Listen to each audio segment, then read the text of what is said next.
Sampai saat ini kita boleh dalam sisa umur kita menambah iman, menambah takwa, menambah amal salih, mengisi tabungan-tabungan kita di akhirat. Karena tabungan itu dua, ada tabungan dunia, boleh berguna, boleh tidak berguna. Tabungan dunia, kalau kita isi tabungan kita di bank, tabungan kita di rumah, untuk punya keperluan dalam kehidupan kita sehari-hari, boleh jadi kita meninggal dunia belum kita manfaatkan. Tapi kalau tabungan akhirat mengisi amal salih, mengisi ikhlas, mengisi puasa, mengisi salat malam, mengisi salat sunnah-sunnah, duha, sunnah wudu, tahiyatul masjid, banyak amal-amal salih lainnya, kita boleh dapat tengok nanti di hari kiamat apa isi tabungan kita di akhirat. Kita sebagai umat Islam semestinya perhatian kita bukan tabungan dunia, tapi perhatian kita kepada tabungan akhirat. Karena tabungan akhirat itu yang kita ketemu, itu yang kita dapat, itu yang kita rasakan. Sebagaimana seorang murid ditanya oleh gurunya, kamu sudah belajar sekian tahun bersama saya. Apa yang kamu dapat belajaran? Kata seorang murid, saya dapat belajaran seluruh manusia punya kawan, punya sahabat. Tapi begitu meninggal dunia, itu sahabat tidak boleh ikut, pisah. Mana ada sahabat kita yang rela ikhlas mau masuk jadi sahabat kita di dalam kubur? Tidak ada. Biarpun sahabat rapat, sahabat akrab, kalau kita sudah masuk kubur, dia minta izin, maaf, saya tidak boleh ikut.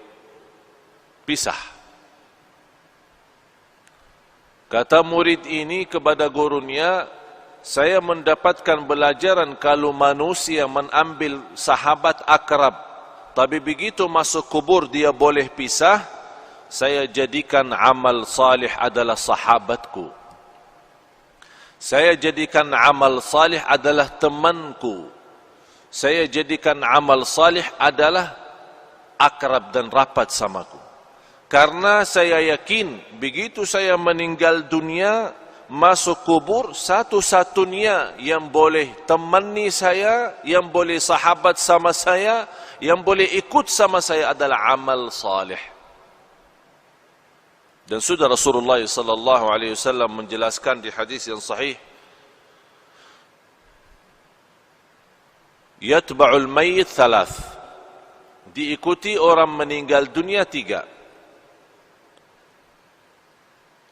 Ahluhu wa maluhu wa amaluh, keluarganya, yang kedua harta, yang ketiga amal.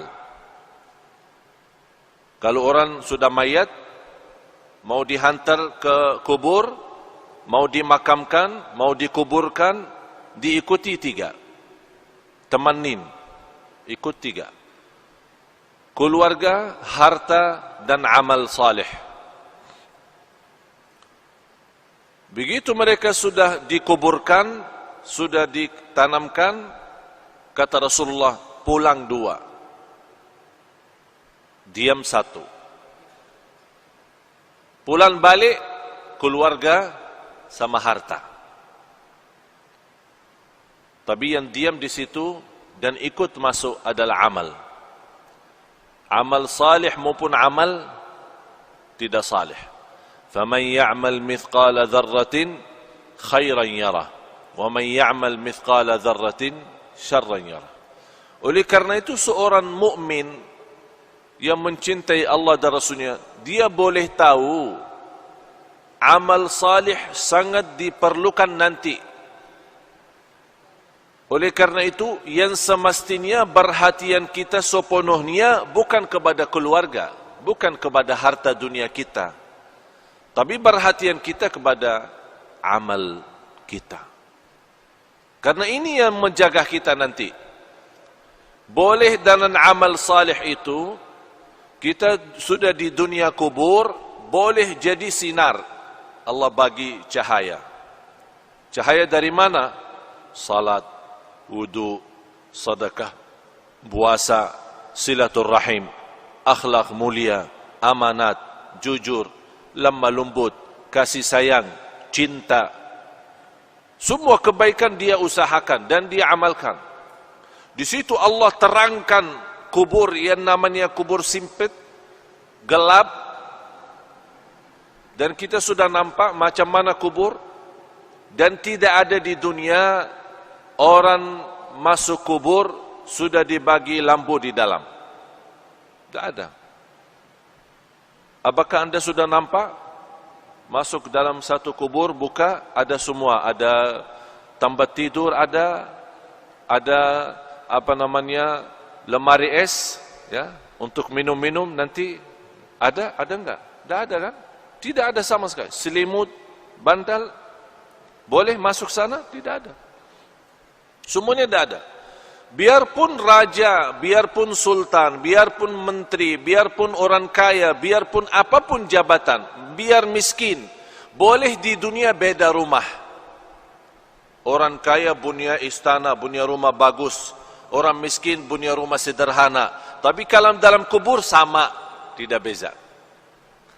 Tapi yang boleh jadi beza kalau di kubur, bukan soal kaya miskin, bukan soal orang mulia, soal orang biasa. Tapi yang menjadi beza dalam kubur adalah amal salih. Disitulah dalam amal salih Allah terangkan kubur yang sempit, yang gelap, tidak ada udara, tidak ada angin, tidak ada oksigen. Tapi boleh orang yang masuk di sana karena dia banyak istighfar, banyak jaga salat, banyak salat malam.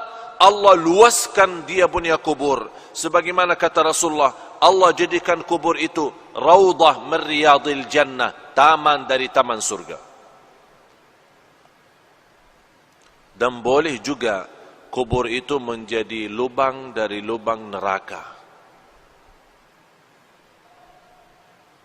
Apakah kita sudah bersedia masuk rumah baru itu sesuatu yang mesti? Tidak boleh seorang tidak masuk sana. Semua mesti masuk. Semua mesti masuk. Apa itu orangnya, dari mana orangnya, muslim, non-muslim, apapun agamanya, apapun budayanya, Arab, non-Arab, semua masuk kubur itu. Semua masuk.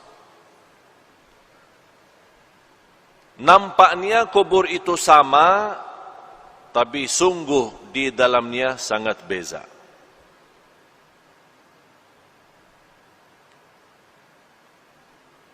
Kemarin ada seorang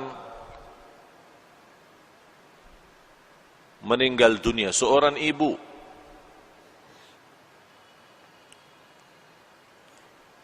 Keluarga menceritakan sekian tahun sudah meninggal dunia.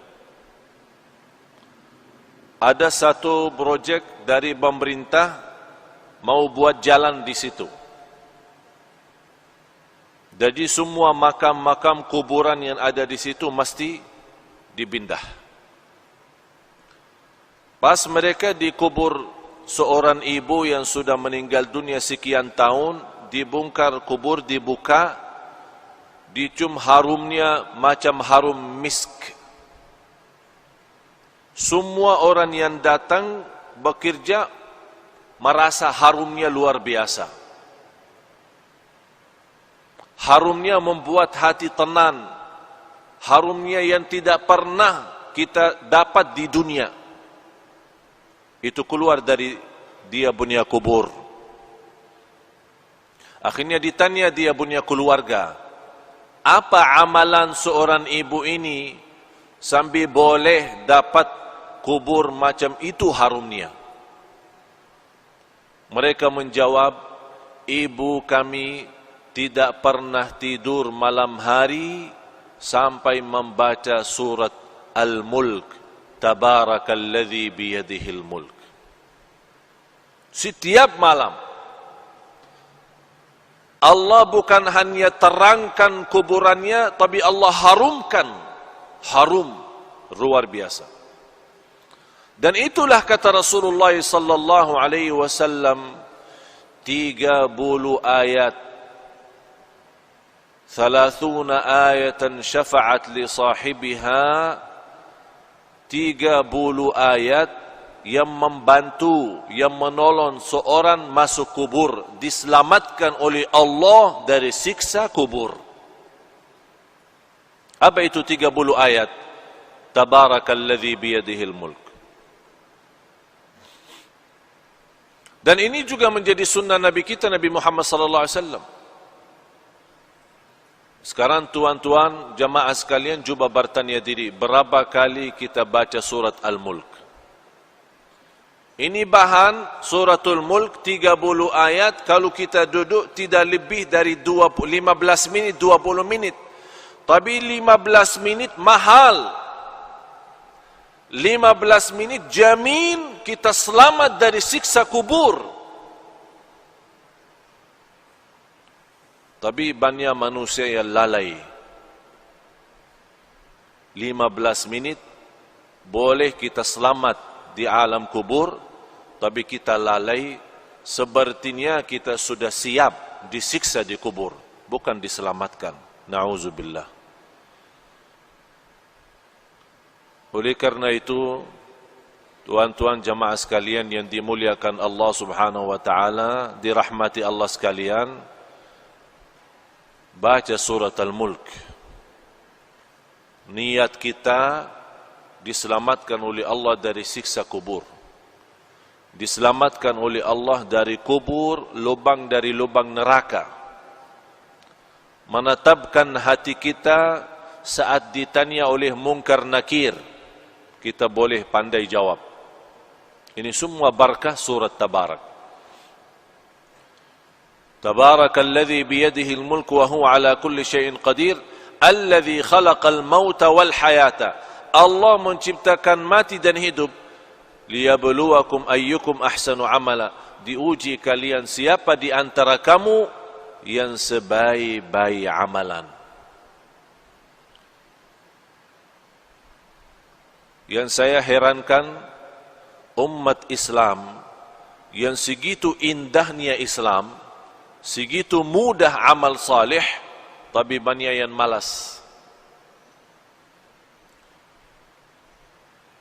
Malas alasan sibuk, malas alasan hawa nafsu, malas alasan dunia, syahwat, harta, anak, keluarga. Kalau sudah masuk di dunia kubur, baru dia nampak hakikah berlaku dan perbuatannya. Di situ dia bercakap, ya Allah, kurbankan semua keluarga saya siap. Saya ikhlaskan semua jadi kurban, orang tua saya, istri saya, anak saya, cucu saya, harta saya, semua masuk neraka. Tapi ya Allah, saya mau selamat sendiri. Itu berkata orang kalau sudah masuk di sana, dia akan nyesal, dia akan sedih. Tapi tidak ada guna kalau sudah nyesal di dalam sana. Tidak ada guna. Sekarang nyesal ada guna. Kalau nyesal merubah kehidupan kita menjadi lebih baik. Kalau kita sedih menjadi orang segera taubatan nasuha, mengisi amal salih, mengisi taqwa dan mengisi apa yang diridai Allah subhanahu wa ta'ala. Baru akan terwujud saat kita menghadapi kematian. Ya ayyatuhan nafsul mutmainnah, irji'i ila rabbiki radiyatan mardiyah. Ini sebuah penghargaan yang luar biasa istimewa dari Allah. Ini Allah panggil, hei jiwa yang tenang, sini, jangan takut, jangan khawatir. Allah sambut, Allah jemput, Allah muliakan orang-orang yang berjuang dalam kehidupannya karena Allah, dan dia wujudkan, Qul inna salati wa nusuki wa mahyaya wa mamati lillahi rabbil alamin. Dia hidupku, matiku karena Allah. Di situ nanti di akhir hayat Allah jaminkan husnul khatimah.